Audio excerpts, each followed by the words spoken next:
내외 귀빈 여러분, 대한민국 국무총리님께서 입장하고 계십니다. 박수로 환영해 주시기 바랍니다.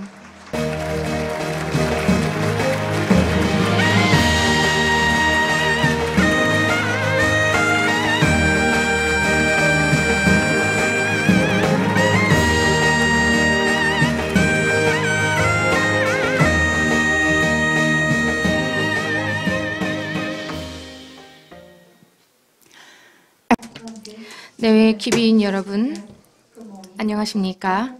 AI 글로벌 포럼 개회식에 오신 것을 환영합니다. 저는 오늘 개회식의 진행을 맡은 문소리입니다.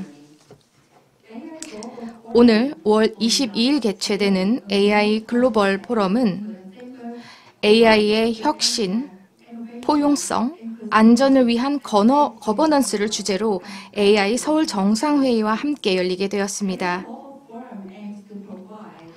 AI 글로벌 포럼은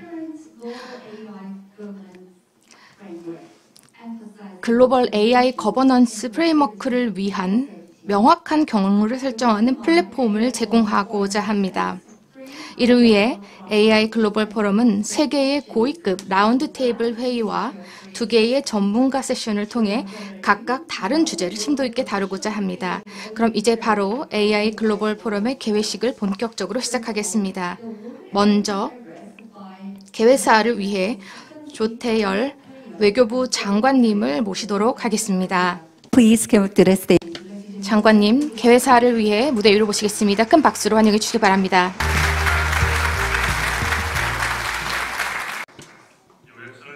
존경하는 한덕수 총리님, 장관님, 내외 귀빈 여러분, 신사숙녀 여러분, AI 글로벌 포럼에 오신 여러분을 진심으로 환영합니다.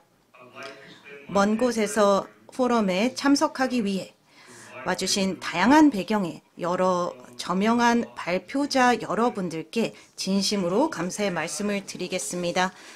AI 글로벌 포럼은 AI 서울 정상회의와 함께 열리고 있습니다. 그렇기 때문에 이 기회를 빌어 AI 서울 정상회의의 공동 주최국에 감사의 말씀을 드리고 싶습니다. 공동 주최를 위해 무한한 노력을 해주신 미셸 도넬런 장관님 및 전체 영국 대표단 여러분께 특별한 감사의 말씀을 드리고 싶습니다.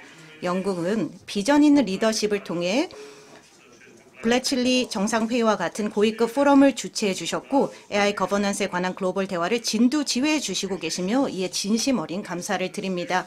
이와 유사하게 AI 글로벌 포럼의 목표는 다자 이해자 간의 플랫폼을 제공하는 것이며 이는 AI에 관한 포용적인 대화가 필수적이라는 점을 인지하고 있습니다.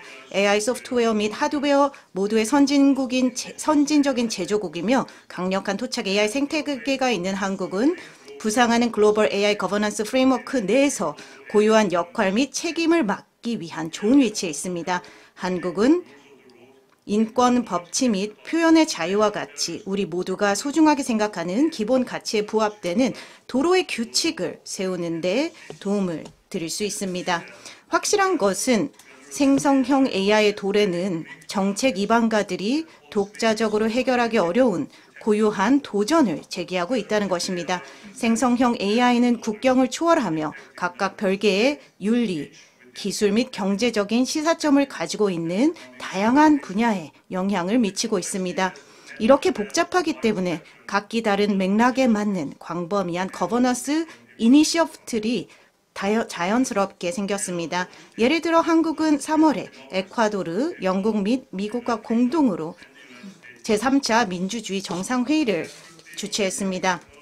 본 정상회의에서는 신흥 기술 및 민주주의라는 주제하에 민주주의 사회의 기반을 지키기 위해 AI에 의한 잘못된 정보, 허위 정보 및 디지털 감시에 대응하기 위해 글로벌 행동을 촉구했습니다. 우리는 군사 영역에서 책임 있는 AI 사용에 대한 글로벌 대화를 형성하는 데에도 중대한 역할을 하고 있습니다. 네덜란드와 함께 한국은 9월에 제2차 인공지능에 책임있는 군사적 이용에 관한 고위급 회의를 주최할 것입니다. REAM이라고도 하는 회의입니다. 한국은 또한 OECD, G20, 인공지능에 대한 글로벌 파트너십 UN 및 관련 기관 등의 다수의 중요한 포럼에 적극적인 기여를 하고 있습니다. 수많은 거버넌스 이니셔티브가 있는 상황에서 국제사회가 분열을 방지하고 일관되고 상호 운용 가능한 국제 거버넌스 프레임워크를 위한 다양한 노력을 조율하는 것이 상당히 중요하다고 말씀드릴 수 있습니다. 이는 분열이 되면 제각각의 패치워크 규제, 일관성이 없는 이런 규제들이 생긴다는 것을 알기 때문입니다. 이렇게 되면 새로운 시대에서 업계의 컴플라이언스가 복잡해지며 시민권의 보호 등 여러 상황에서 모호함이 조성됩니다. 이 필요성을 반영하여 윤석열 대통령님께서는 2023년 6월 파리 방문 중 글로벌 차원에서 AI 디지털 윤리 및 거버넌스의 중요성을 재창하셨습니다. 오늘의 포럼은 이 비전을 발전시키는 데 박차를 가하고자 합니다. 이어지는 세션에서는 이상을 행동으로 실천할 수 있는 점을 특별히 강조하는 솔직한 대면 논의를 진행할 수 있도록 고안되어 있습니다.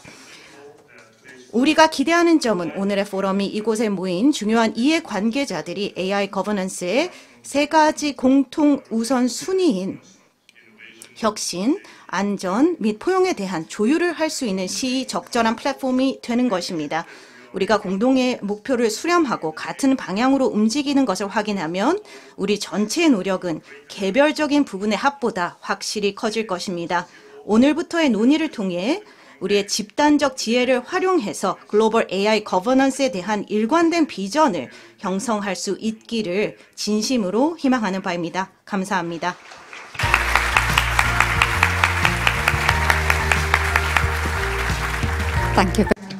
네, 장관님 개회사 감사합니다. 외교부 장관님의 개사로 AI 글로벌 포럼이 막을 올렸습니다. 장관님의 말씀처럼 AI 글로벌 포럼은 AI 관련 포괄적인 논의를 위한 중요한 플랫폼 역할을 하면서 다양한 이해관계자 간의 솔직한 논의를 촉진할 것입니다. 오늘 참석해 주신 모든 분들께 또한 다시 한번 감사 말씀드리겠습니다. 다음으로 축사를 위해 한덕수 국무총리님을 무대 위로 모시겠습니다. 큰 박수로 맞이해 주시기 바랍니다.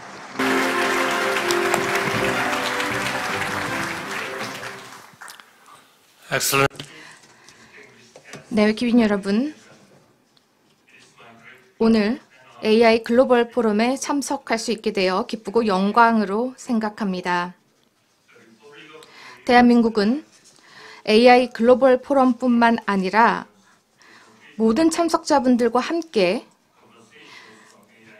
리시 수낙 총리님과 영국 정부가 공동으로 추진하는 AI 서울 정상회담을 통해 AI 거버넌스에 대한 글로벌 논의에 기여하게 된 것을 기쁘게 생각합니다.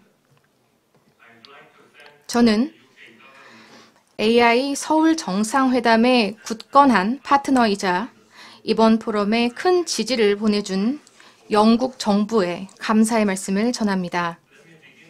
먼저 AI 서울 정상회담에 참석한 지도자들이 어젯밤 안전하고 혁신적이며 포용적인 AI에 대한 서울 선언문을 발표했다는 좋은 소식부터 전해드리고자 합니다.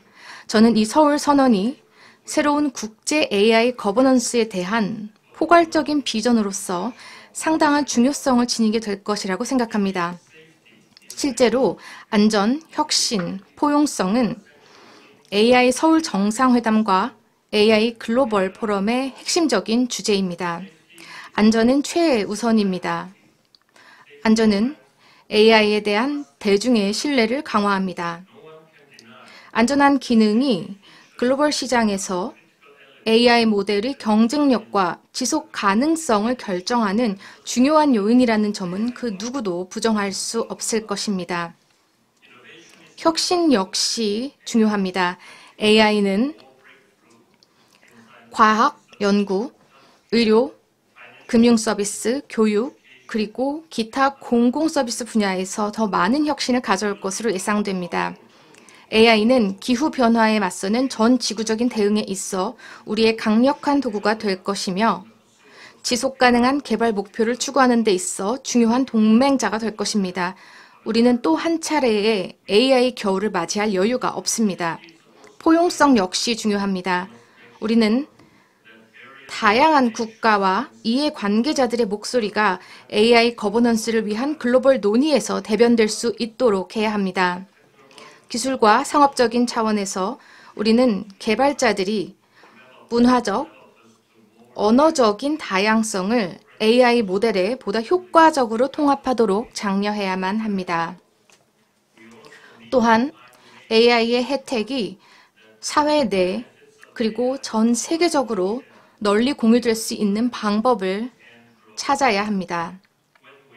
한 발 물러서서 보면 안전과 혁신 그리고 포용성이 본질적으로 서로 밀접하게 관련되어 있다는 것이 명확해집니다. AI 안전은 가장 취약한 계층의 사람들이 AI라는 신기술로 인한 위협과 도전 과제에 대응하기 위해 필요한 수단에 접근할 수 있을 때까지 진정으로 달성될 수 없습니다.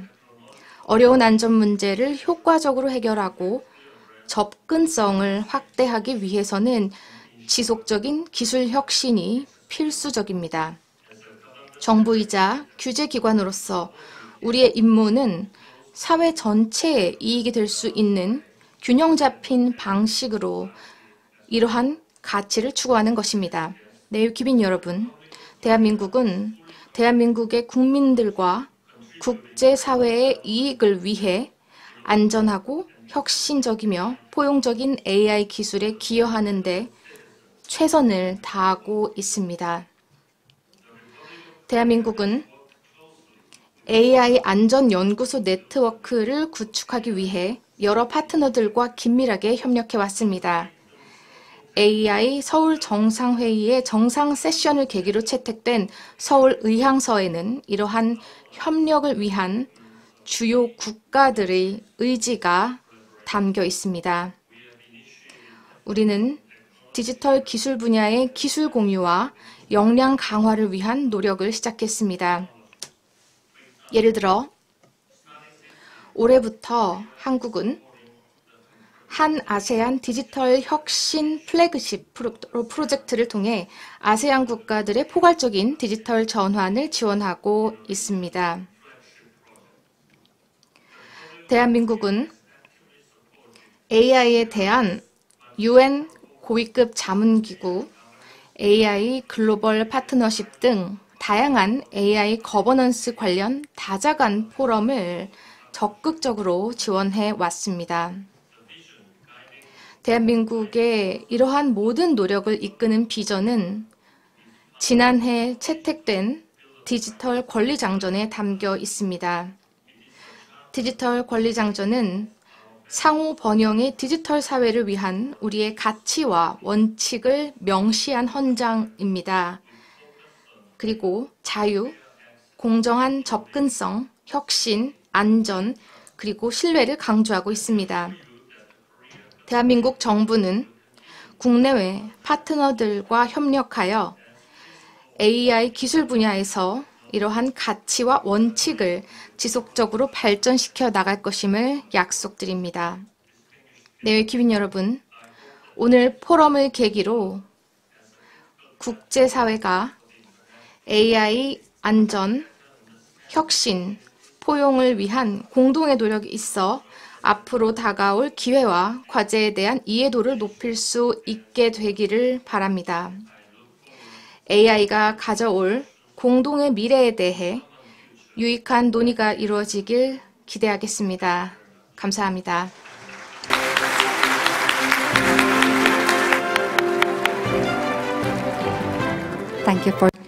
감사합니다. 국무총리님.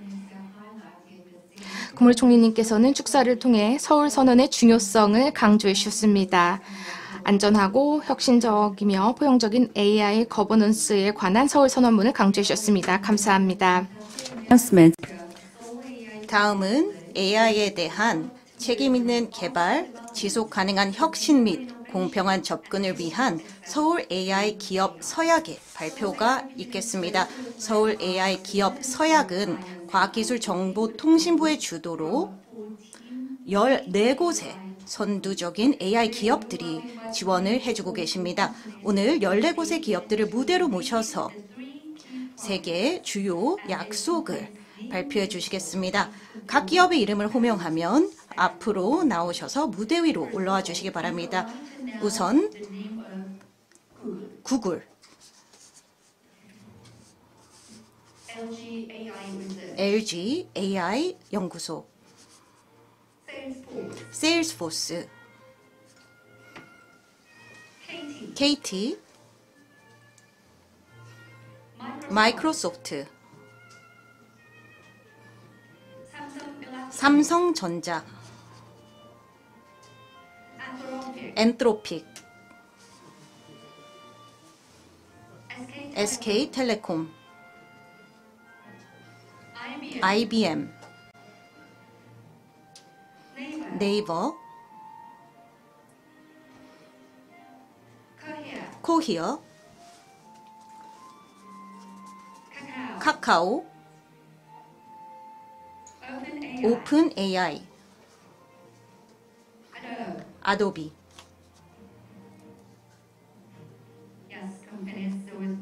예, 이 기업들은 안전한 AI 사용에 대해서 오늘 이 자리를 통해서 서약을 해 주시겠습니다. 이종호 과기정통부 장관님께서 무대에서 서울 AI 기업 서약을 발표해 주시겠습니다. 따뜻한 박수로 환영 부탁드리겠습니다.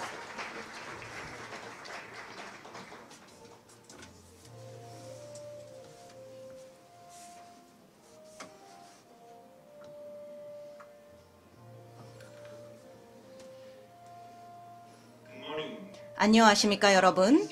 저는 대한민국 과기통신부 장관입니다.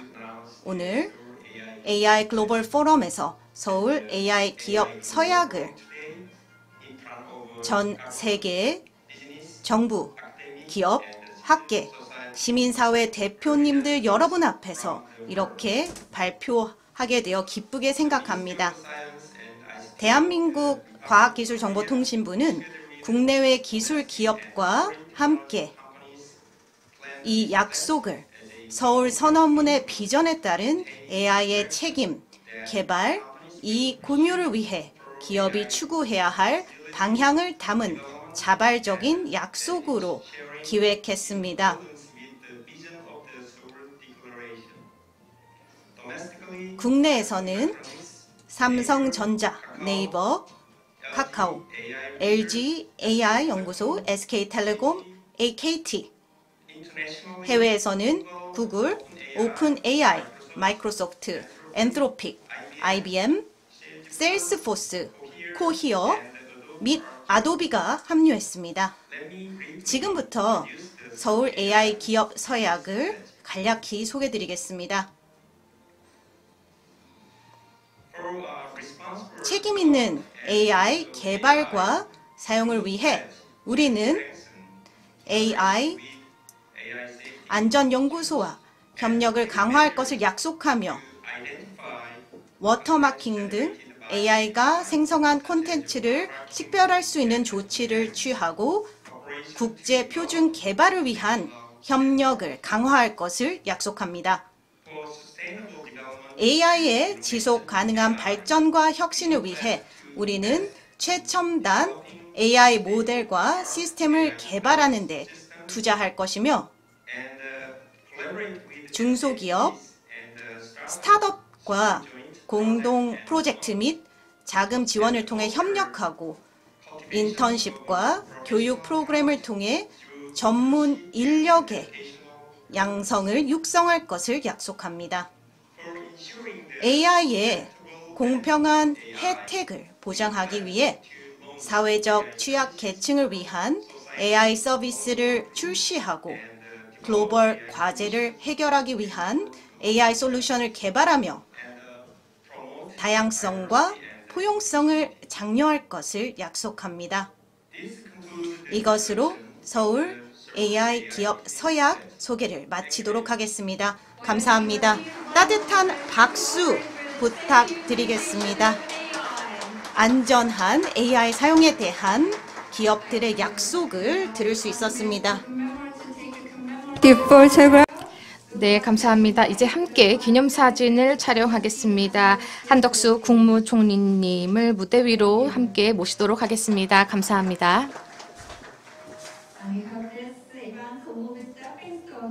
이번 행사는 AI 개발과 글로벌 거버넌스를 위한 중요한 이정표가 될 것입니다. 함께 기념사진을 촬영하도록 하겠습니다. 카메라를 향해 주시기 바랍니다. 3, 2, 1. We'd like to take 다시 한번 촬영하도록 하겠습니다. 다시 한번 이제 조태열 외교부 장관님을 무대 위로 또 모시겠습니다. now we'll take a 기념 촬영을 다시 한번 하도록 하겠습니다. 3, 2, 1. 한 번 더 촬영하겠습니다. 함께 박수를 치면서 촬영을 하도록 하겠습니다.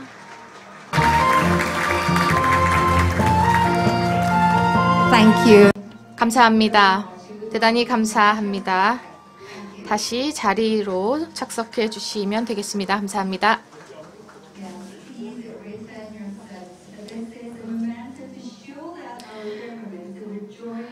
우리 정부가 이 약속을 통해 AI의 활용에 있어 안전과 혁신 그리고 포용성에 초점을 맞추겠다는 약속을 드릴 수 있는 자리였습니다.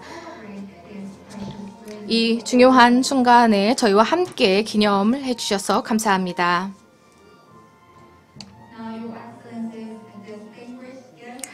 네, 내외 귀빈 여러분, 이제 기조 연사를 두 분의 저명한 리더로부터 듣도록 하겠습니다. Forum is truly earnest. AI 글로벌 포럼은 오늘 바쁜 일정에도 불구하고 두 분의 저명한 연설분들을 포럼에 오시게 되어 진심으로 영광으로 생각합니다. 첫 번째 기조 연설자는 앤드루 응 박사님이십니다. 박사님께서는 AI 펀드의 매니징 제너럴 파트너이시자 딥러닝 AI의 창립자이시자 스탠포드 대학의 겸임 교수이십니다. 앤드루 응 박사님을 무대로 모시도록 하겠습니다.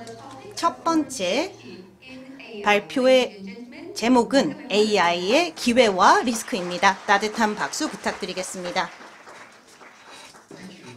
예, 감사합니다. 다시 한번 이렇게 초청해 주셔서 감사드립니다. 그리고 한국에서, 서울에서 AI에 대한 지난 며칠간 엄청난 진전이 있었던 것 같습니다. 정말 대단한 것 같습니다. 앞으로 여러분들과 함께 이런 AI의 진전에 대해서 이야기를 나눴으면 좋겠습니다. 그런데 사실 AI라는 것은 범용 기술입니다. 그래서 한두 가지에 있어서만 유용한 것이 아니라 여러 가지 애플리케이션 적용에 도움이 된다는 것입니다. 15분 동안 여러분들께 기업들에게 있어서 이런 말씀을 드리고 싶습니다. AI는 범용 기술이며 이를 통해서 기대할 만한 애플리케이션을 구축할 수 있는 기회가 많이 있다는 것입니다. 정부에 말씀드리고 싶은 것은 기술과 애플리케이션 간 구분을 하는 것이 중요하다는 것입니다. 그리고 우리가 애플리케이션을 규제하고 기술을 규제하지 않아야지만 혁신과 안전을 촉진할 수 있는 것이고요. 지속 가능성에 대해서도 말씀드리고 싶습니다. 그리고 어떻게 우리가 AI 모델을 잘 구축할 수 있는지 지속 가능한 방식을 통해서 전력을 많이 소모하지 않은 방식으로 할 수 있는 것도 하나의 예가 될 수가 있고요. AI를 통해서 기후 변화를 어떻게 우리가 더욱더 개선할 수 있는지에 대해서 말씀을 드리고 싶습니다. 기업들 같은 경우에 범용 기술의 기회에 대해서 말씀드리고 싶습니다. AI는 사실 오래되었습니다. 하지만 생성형 AI가 몇 년 전부터 전 세계를 사실 사로잡았습니다. 예전에 AI는 텍스트와 이미지였는데요. 사실 어제 저녁에 정말 멋진 한국 음악을 들을 수 있었습니다. 그래서 제가 호텔방으로 돌아가서 영감을 받아서 제가 AI를 통해서 AI 글로벌 포럼을 위해서 노래를 작곡했습니다. 한국식의 음악인데 한번 들어보실까요?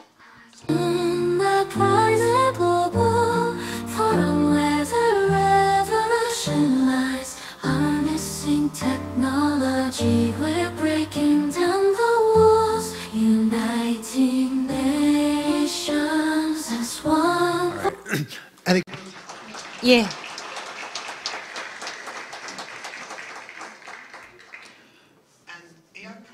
AI의 진전이라는 것은 정말 급속도로 이루어졌습니다. 1, 2년 전만 해도 상상할 수 없었던 것들이 현실이 되고 있습니다. 범용 기술, 생성형 AI는 여러 산업에 영향을 미치고 있습니다. 딥러닝 AI 펀드 등에 서는 맥킨시라든지 다른 곳에서 이런 분석을 한 것을 참고로 하고 있는데요. 지금 생성형 AI가 자동화를 통해서 업계에 어떤 영향을 미칠 수 있을지 나와 있는데요. 예를 들어서 교육자 아니면 인력 교육이라든지 아니면 비즈니스 법률 전문가 등 여러 가지 산업 분야가 AI를 통해서 지대한 영향을 받을 것이다 라고 나와 있습니다. 본 장표를 보시면 유펜과 오픈 AI에 여러분들께서 한 연구 있는데요. 이를 통해서 어떤 일자리가 AI 자동화를 통해서 도움을 받을 수 있을지에 대해서 나와 있습니다. 그리고 여기에 보시면 X축 같은 경우에는 임금입니다. 그래서 16만 3천 US달러까지 올라가고요. 그 다음에 Y축을 보시면 생성형 AI에 대한 노출입니다. 그렇기 때문에 여기에 보시면 고임금 근로자들 이런 분들께서 AI 자동화에 영향을 받을 것이다 라고 나와 있습니다. 그런데 예전에 초창기에는 뭐 공장 자동화 등의 저임금 근로자들이 영향을 받을 것이라고 했는데요. 조금 다른 모습들을 볼 수 있습니다. 그리고 지금 이 순간 모든 지식 근로자가 생산성의 증진을 볼 수 있다고 생각합니다. AI 도움을 받을 수 있다는 것이죠. 생성형 AI를 통해서 다양한 리서치 등의 도움을 받을 수 있는데요. 사실 안전하고 책임있게 AI를 사용할 수 있도록 교육을 받아야 되긴 하는데요. 지금 당장 모든 지식 근로자들은 AI를 통해서 도움을 받을 수 있습니다. 그렇기 때문에 기업들 같은 경우 업스킬링을 통해서 이런 것들을 배울 수 있도록 지식 근로자들에게 도움을 주시면 좋을 것 같습니다. 그리고 여러분께서 챗 GPT나 제미나이라든지 클라우드 등을 사용하고 계실 텐데요. 이런 웹 인터페이스뿐만 아니라 이런 생성형 AI를 통해서 다양한 소프트웨어 애플리케이션이 새로 생겨나고 있고요. 예전에는 구축하기 힘든 것들이었습니다. 챗 GPT 애플리케이션뿐만 아니라 이런 애플리케이션을 통해서 AI가 사람들에게 가치를 주게 될 것 같습니다. 또한 뭐 정부라든지 기업들에게 있어서 이런 질문을 많이 받는데요. 사실 가장 최고의 기회는 어디에 있을까요? 라고 하시는데 AI 스택에 좋은 기회가 있다고 생각합니다. 가장 낮은 스택에 있어서는 반도체겠죠. 정말 중요합니다. 클라우드 기업들이 그 위에서 구축을 하는 경우들이 많이 있고요. AI 도구 회사들이 AI 기술을 판매하고 있습니다. 그런데 많은 경우에 있어서 생성형 AI 같이 그런 AI에 어떤 물결이 흐르면은 뭐 다양한 테크놀로지 레이어, 기술 레이어에 대해서 얘기를 하게 되죠. 엔비디아라든지 구글이라든지 SK 하이닉스라든지 삼성전자 이런 부분에 대해서 논의하는 것도 굉장히 흥미롭습니다. 하지만 이런 레이어뿐만 아니라 다른 곳에도 많은 기회가 있다는 것입니다. 그렇기 때문에 제 생각에 더 큰 곳에 기회가 있는데요. 바로 애플리케이션 레이어, 애플리케이션 단인 것 같습니다. 왜냐하면 많은 기술 기업들이 이 저층 레이어에 있어서 성공하는 것도 중요하지만 애플리케이션 레이어의 기업들이 더 많은 매출을 올려야지만 기술 프로바이더들에게 이렇게 요금을 낼 수 있을 것입니다. 그렇기 때문에 시민들을 위해서 또 시스템 구축을 하는 정부들 같은 경우 애플리케이션 구축에 더욱더 많은 신경을 쓰시고 AI 도움을 받으시면 좋을 것 같습니다. 그리고 AI 펀드라는 저희의 팀에서 한 달간 하나 이상의 스타트업을 저희가 이렇게 출범시키고 있습니다. 그리고 또 다른 옵션이 있는데요. 정부들 같은 경우 안전과 혁신 양쪽을 도모하려고 하고 있습니다. 그런데 제 핵심 메시지는 우리가 애플리케이션과 기술 간의 구분을 해야 되고요. 저희가 기술이 아니라 애플리케이션을 규제를 해야 된다는 것입니다. 그래서 여기에 보시면 기술 레이어가 있고 애플리케이션 레이어가 있습니다. 예를 들어서 전기 모터는 하나의 기술입니다. 그래서 전기 모터를 설계할 수가 있죠. 그리고 전기 모터는 범용입니다. 여러 가지 적용 사례, 애플리케이션에 사용될 수 있죠. 블렌더라든지 전기차라든지 헬스케어에 있어서 투석기라든지 뭐 유도폭탄까지 적용될 수 있다는 것이죠. 그래서 어떻게 하면 블렌더를 안전하게 만들 수 있는지, 전기차를 안전하게 만들 수 있는지 이렇게 생각할 수 있는데요. 전기 모터를 어떻게 하면 안전하게 만들 수 있을까요? 그렇게 생각을 하게 되면은 사실 전기 모터의 사이즈가 굉장히 작아질 수밖에 없을 수도 있습니다. 그렇기 때문에 저희가 다양한 방법을 통해서 이런 애플리케이션에 적용을 해야 되는데요. 그래서 고객의 니즈에 따라서 애플리케이션이 무궁무진해지는 것입니다. AI 모델은 하나의 기술입니다. 여러분들께서 거대 거대 언어 모델 LLM에 대해서 들어보실 수 있습니다. 그래서 이런 것들을 통해서 뭐 다른 어떤 맥락을 유추할 수 있는 것이고요. 이런 기술을 통해서 의료기기를 만들 수도 있고요. 아니면 다양한 SNS 피드를 만들 수도 있고요. 챗봇을 구축할 수도 있습니다. 아니면 정치 딥페이크에 이런 것들이 사용될 수 있습니다. 사실 좋은 적용 사례도 있고 그렇지 않은 사례도 있습니다. 그런데 애플리케이션을 보면서 어떤 리스크가 있고 SNS라든지 의료기기라든지 그런 부분에 있어서 어떤 것들이 좋은지 나쁜지 저희가 구분할 수 있는데요. 많은 정부 같은 경우 리스크는 하나의 기능입니다. 그래서 기술이 아니라 애플리케이션 적용에 유관한다는 것이죠. 그렇기 때문에 만약 이런 범용 기술에 대해서 규제를 하게 된다면 전기 모터라든지 AI 모델을 규제한다고 하면은 사실 기술의 발전이 더뎌질 수 있습니다.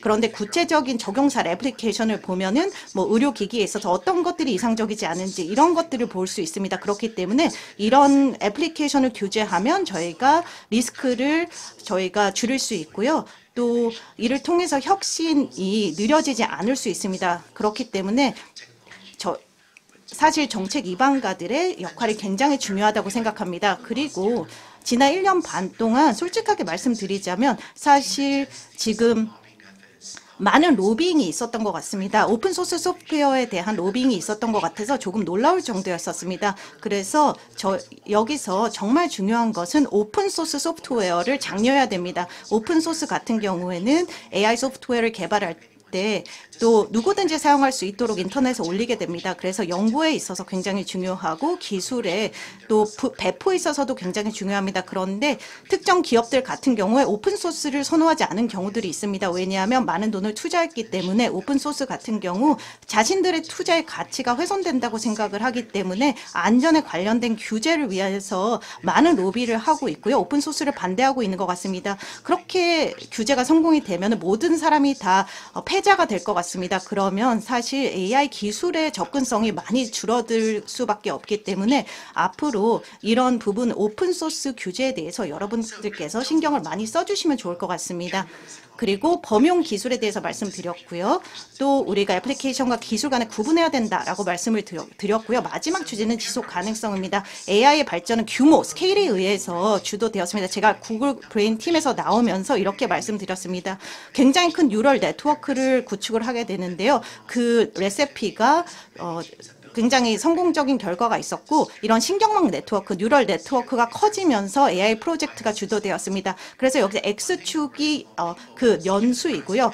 또 Y축이 컴퓨트입니다. 그렇기 때문에 굉장히 거대한 AI 모델 트레이닝을 통해서 지금 진전이 되고 있는데요. 과연 지속 가능할까요? 제 생각에 더욱더 큰 모델을 저희가 구축할 수 있겠지만은 언제까지 지속 가능할지 잘 모르겠습니다. 그런데 굉장히 기대되는 기술 트렌드가 있는 것 같습니다. AI에 신경 쓰시는 분이라면은 이런 하나의 대안이 있다. 스마트 머신을 구축하는데 더욱더 거대한 모델을 통해서 더 많은 에너지 소모라든지 아니면 데이터 센터를 더 크게 만들지 않아도 되는 방법입니다. 그래서 조금 기술적인 이야기일 수도 있지만은 여러분들께서 이해해 주시면 좋을 것 같습니다. 사실 텍스트 제너레이션을 라지 랭귀지 모델이 사용하고 있습니다. 제미나이라든지 라마라든지 이런 것들을 보시면 아시겠지만 프롬프트를 보시면 처음부터 끝까지 에세이를 작성하라라고 요청할 수가 있죠. 그래서 저희가 처음부터 끝까지 에세이를 작성할 때 백스페이스를 절대 쓰지 않고 그냥 바로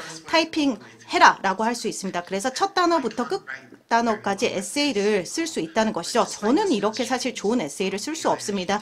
이런 제한이 있는 경우에도 AI는 굉장히 잘 에세이를 작성합니다. 그런데 AI 커뮤니티에 있어서 지금 각광을 받는 기술이 AI 에이전트입니다. 에이전틱 워크플로우라는 것이죠. 그래서 뭐 X라는 주제에 대해서 개요를 한번 써보아서 에세이를 쓰시고 웹 검색을 필요하면 하고 초안을 작성한 다음에 뭐 수정을 하고 이런 식으로 된다는 것이죠. 그래서 AI가 생각을 하고 또 본인 작성한 초안을 수정하고 다시 생각하고 반복적으로 에세이를 작성하면서 훨씬 더 잘 다듬어진 에세이가 쓰여진다는 것입니다. 그래서 AI가 이렇게 이제는 할 수 있다는 것입니다.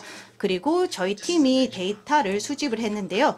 여기에 보시면 코딩 벤치마크인데 휴먼 이발이라고 합니다. 그래서 인간이 코드를 어떻게 쓸 수 있는지 나와 있습니다. GPT 2.5 같은 경우는 제로샷이 있습니다. 그래서 컴퓨터 프로그램 같은 경우 백스페이스 없이 이제 컴퓨터 프로그램을 쓰라라고 했는데요. 그런데 GPT-4 같은 경우에는 훨씬 더 나아졌죠. 그래서 GPT 3.5보다 GPT-4 같은 경우에 훨씬 더 역량이 좋아졌습니다. 그런데 AI 에이전트라든지 제가 말씀드렸던 에이전트 워크플로우를 GPT 3.5 위에 깔게 되면 GPT 4보다 더 성능이 좋습니다. 그렇기 때문에 GPT 3.5에서 GPT 4를 보시면 지금 그 발전의 진전도가 상당히 좋다는 것을 알 수 있습니다. 그래서 AI가 생각을 여러 번 이렇게 할 수 있다는 것이죠. 그렇기 때문에 제 생각에 이것이 가장 중요한 기술 트렌드 중에 하나라고 생각합니다.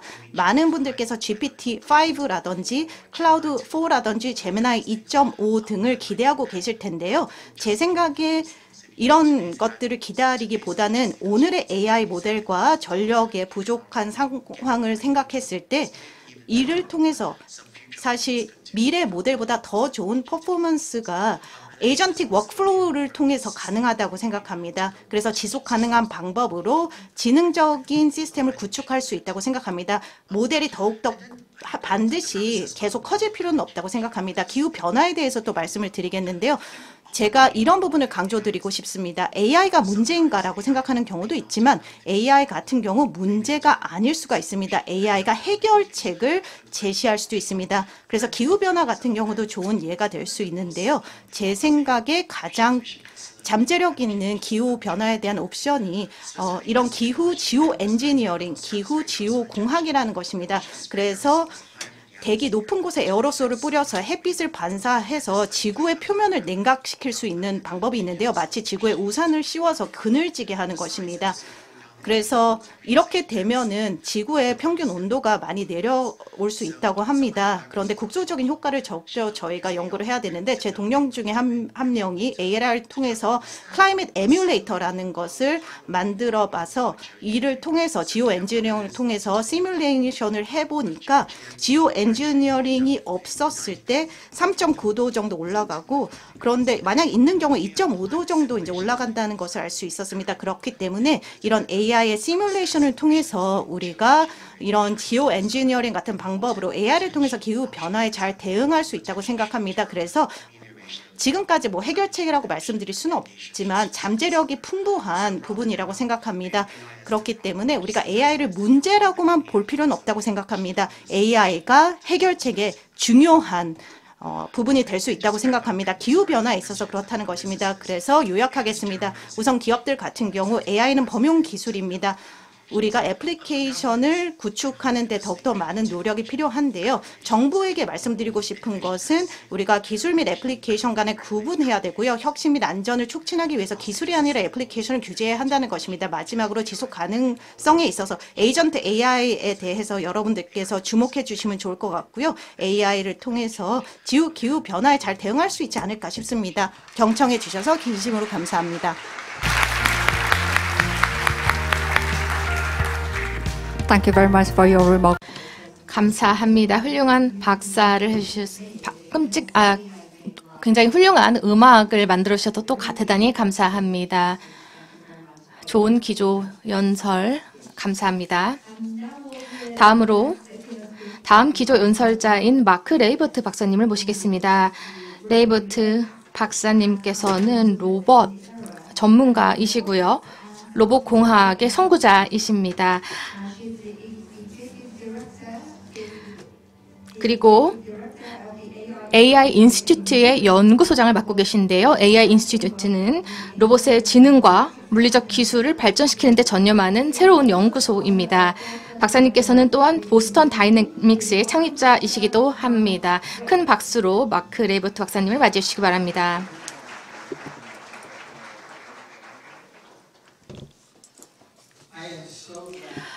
안녕하십니까. 이 자리에 함께할 수 있게 되어서 매우 기쁘게 생각하고 초대해 주셔서 감사합니다. 저는 로봇 공학을 너무너무 좋아합니다. 현재 로봇 공학에서는 굉장히 특별한 시간이라고 생각합니다. 로봇은 그 어느 때보다도 성공적이고 또한 많은 집중을 받았던 적이 없었던 것 같습니다. 아직도 많은 일을 해야겠지만 그래도 현재 상황에 대해서 굉장히 고무적으로 생각하고 지금 어떤 상황인지에 대해서 말씀을 드리고 싶습니다. 먼저 오늘 아침에 제가 아는 사람을 만났는데요. 저에게 로봇에 대해서 말할 건지 AI에 대해서 말할 건지 물어봤습니다.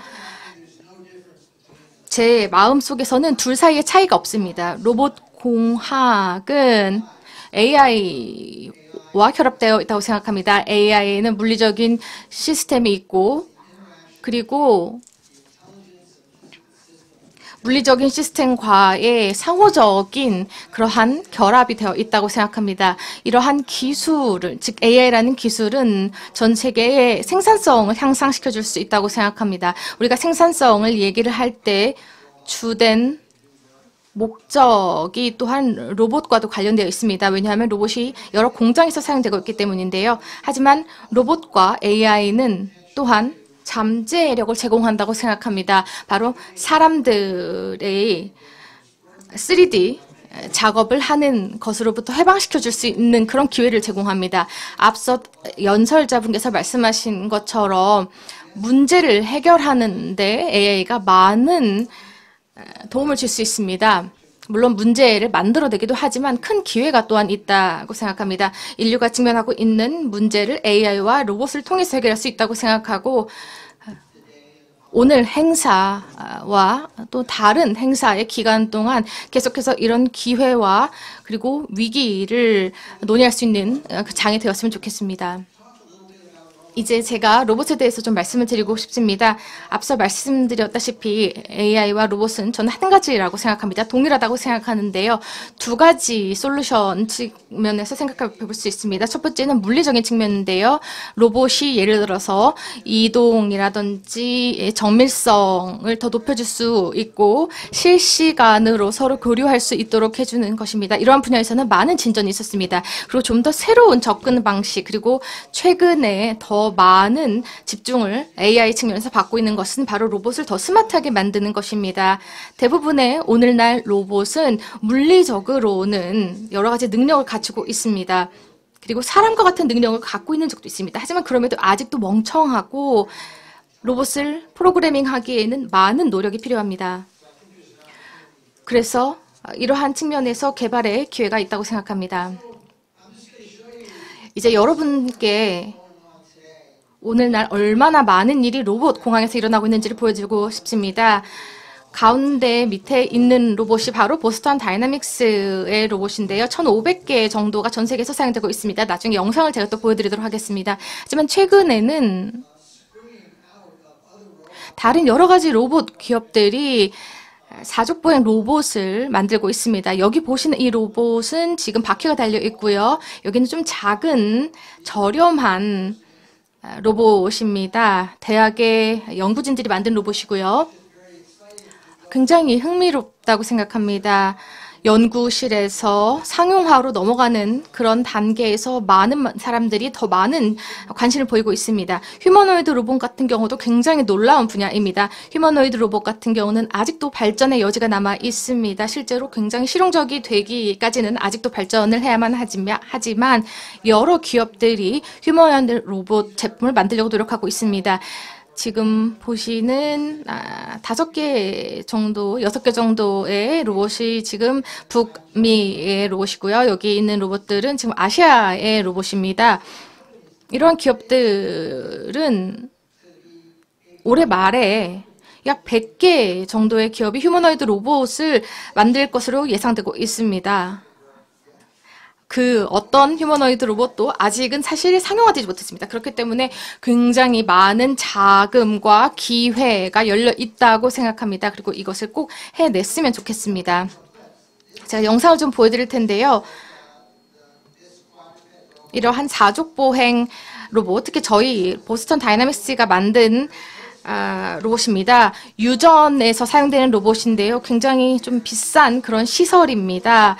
대규모 시설이기 때문에 로봇이 센서를 달고 시설 점검을 합니다.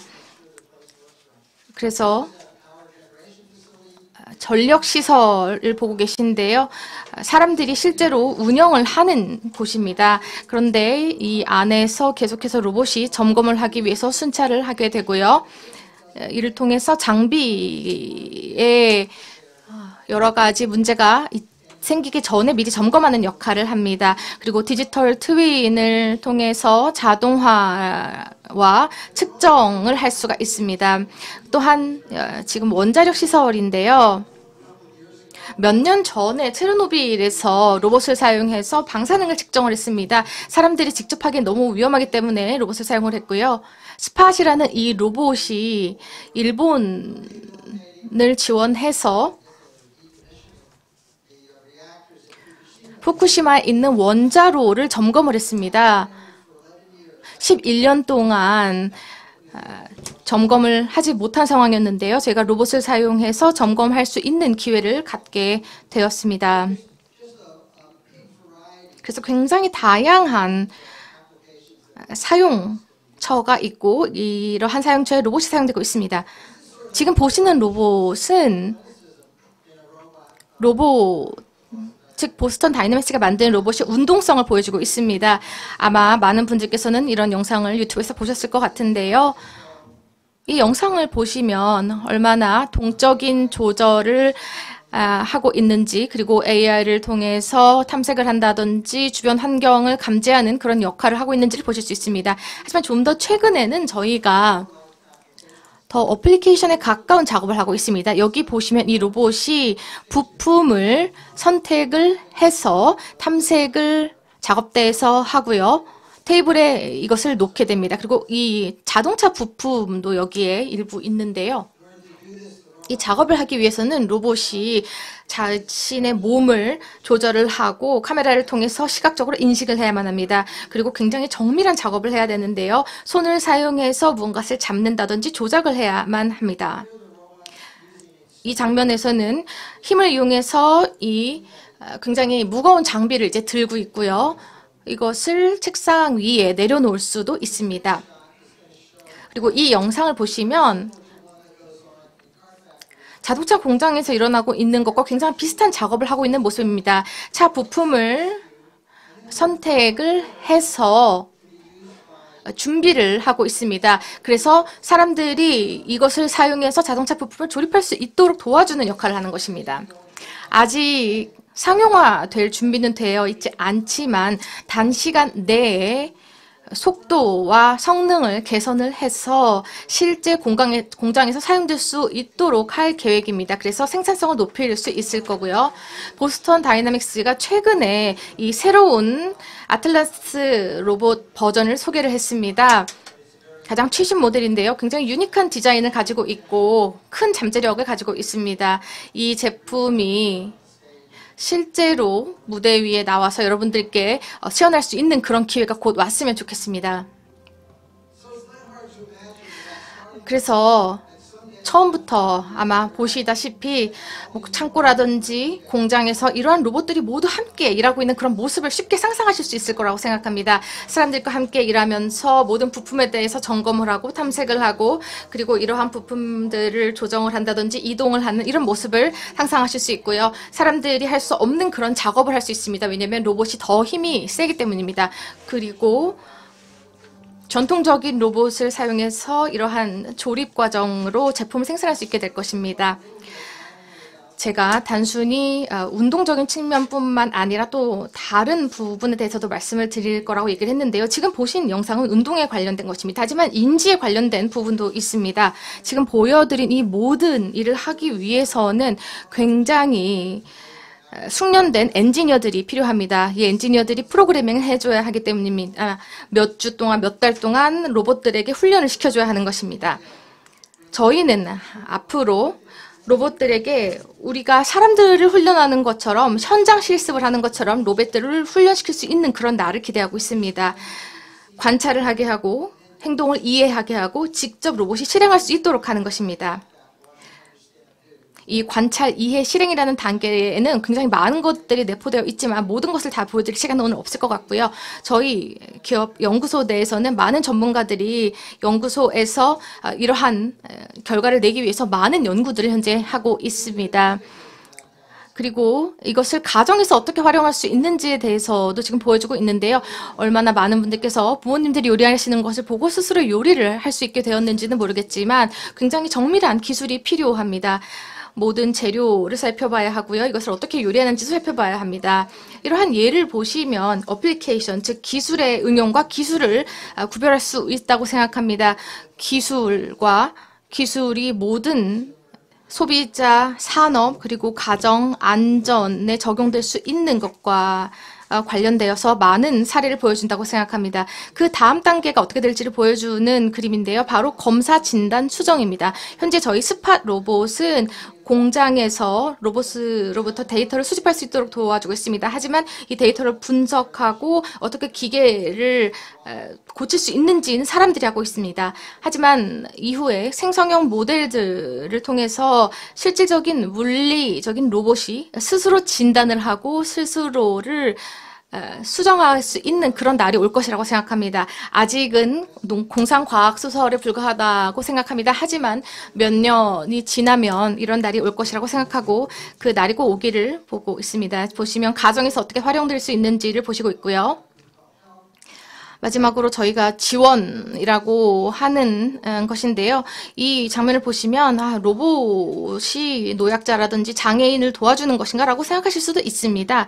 하지만 인류에게 실질적으로 굉장히 큰 혁신이 될 수 있다고 생각합니다. 우리 아이들에게 의지를 하거나 처음 보는 사람들에게 의지를 하지 않아도 되는 것입니다. 제 생각에는 사람들이 이 기술을 굉장히 환영하게 될 것이라고 생각합니다. 충분히 안전성이 보장되고 나면 안심할 것이라고 생각합니다. 그리고 좀 더 간단한 버전도 제가 생각을 하고 있는데요. 많은 사람들이 예를 들어서 하이킹을 가고 싶어 합니다. 그런데 이런 보행 로봇을 통해서 좀 더 쉽게 하이킹을 할 수 있게 될 수도 있습니다. 이런 날이 오지 않을 수도 있지만 지금 보시면 강을 건너는데 로봇을 이용하는 것을 보실 수가 있고요. 마지막으로 창의성에 대해서 말씀을 드리고 싶습니다.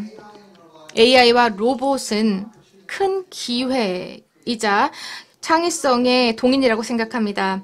창의성, 즉 엔지니어들의 창의성이 필요한데요. 이러한 로봇을 테스트하고 디자인해야만 합니다. 뿐만 아니라 로봇과 AI조차도 창의성이 필요합니다. 실질적으로 실시간 데모들을 앞서서 보여주셨지만 저희가 보여드리고자 하는 또 다른 시연이 있는데요.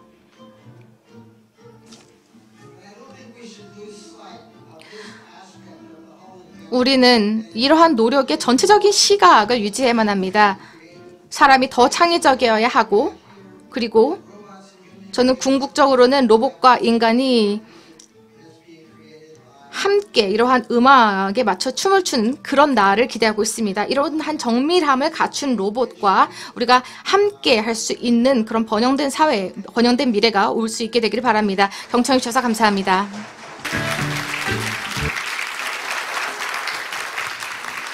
We would rather listen to music. Thank you very much. Why don't you give another big round of... 네, 다시 한번 큰 박수 보내주시기 바랍니다. 감사합니다, 박사님. Thank you so much for your...